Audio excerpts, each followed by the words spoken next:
Hi friends, here's my recap of Watchtower Study Article 28. Before we get into this, friends, I just wanted to mention that there is a Witnesses Now for Jesus conference in Harrisburg, Pennsylvania. It is the weekend of September the 24th and 25th, 2021. If you're anywhere near there, stop on by. It's going to be amazing and there'll be a great time of fellowship. So anyway, this Watchtower Study Article recap is not going to be that long because this one is pretty lame. The article is pretty lame. There's really not much to talk about, but let's go through it really quickly. I wanted to thank my friend Claudia from Idaho for providing this beautiful picture for my backdrop. So anyway, friends, here it is. Avoid stirring up competition, promote peace. Looks like Watchtower is having some issues with inner competition, do you think? Looks like nothing's really changed in the congregations now, even though they are on Zoom. Anyway, this theme is taken from Galatians chapter 5, verse 26, which they claim says, "Let us not become egotistical, stirring up competition with one another, envying one another." Read the chapter, friends. Read Galatians chapter 5. It's talking about walking in the Spirit. When we walk in the Spirit, we're walking with the Lord. We are more humble. We're not doing things our way. We're doing things God's way. When we do things our way, pride and competition seems to set in. That's what the chapter is talking about. It's not talking about the Jehovah's Witness congregation. So anyway, let's quickly go through this article to see how Watchtower puts a spin on these verses. So in paragraph 1 in the box, it talks about how some of Jehovah's servants might stir up competition in the congregation without realizing it. The spirit of competition can affect the unity of our brotherhood.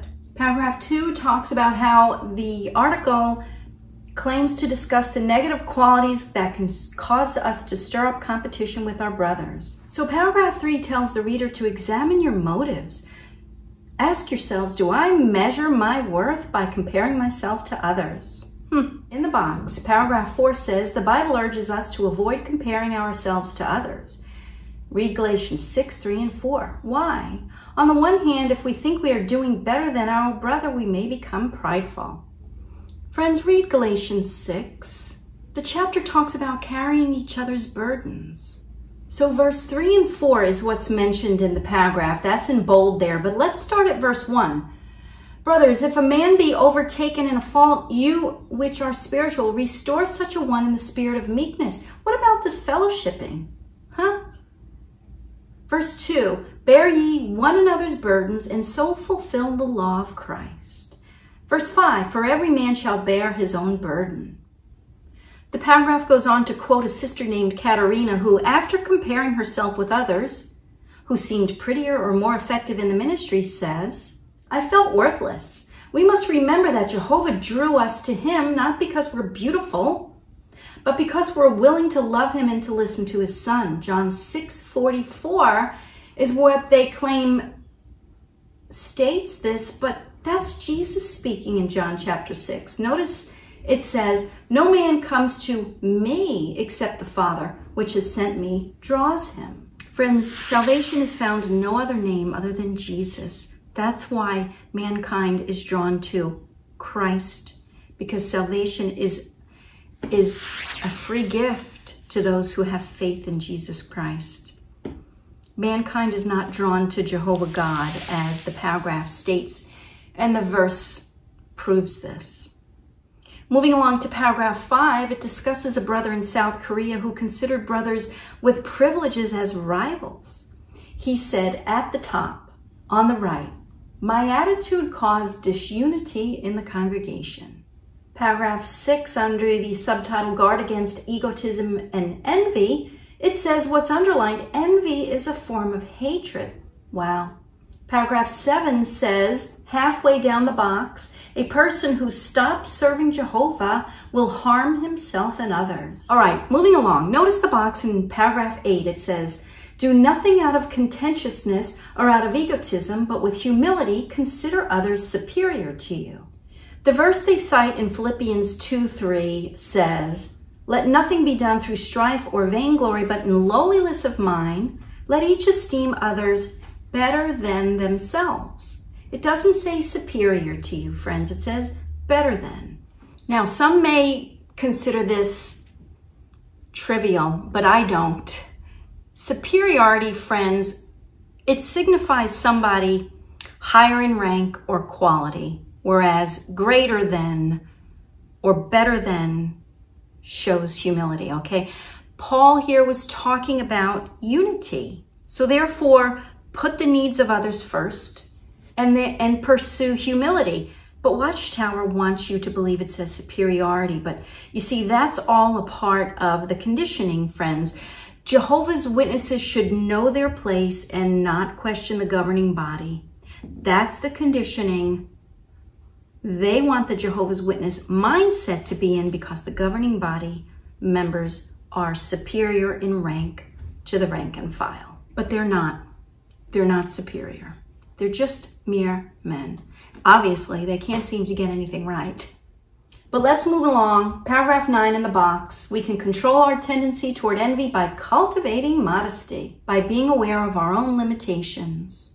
Under the subtitle, Learn from Bible Examples, paragraph 10 brings up the story of Gideon. In the box it says, with Jehovah's backing, Gideon and his 300 men had a remarkable victory for which they could have taken great pride. It appears that their pride was hurt, meaning the tribe of Ephraim, because Gideon had not invited them from the beginning to join in the fight against God's enemies.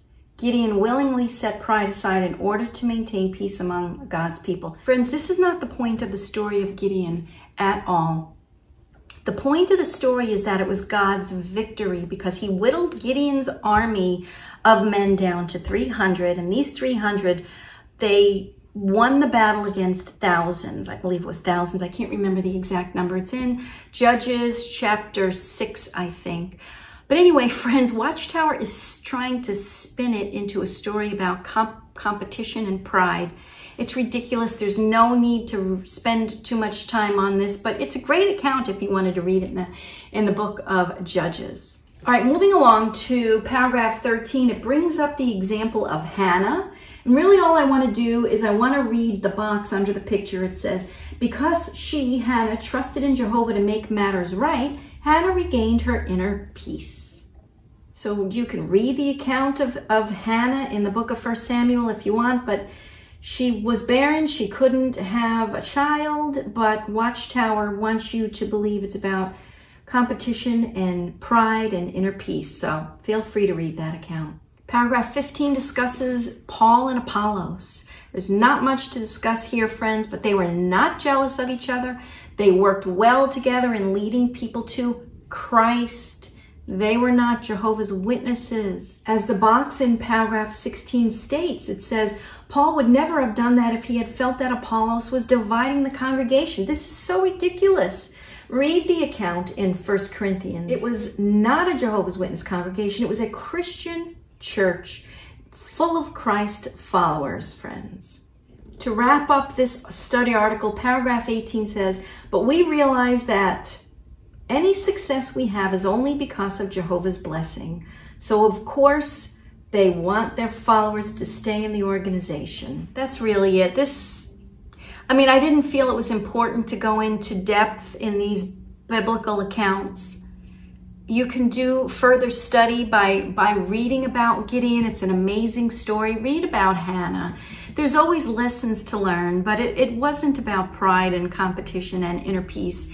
Watchtower is having turmoil within the congregations. People are leaving, and they're trying to keep their followers in line.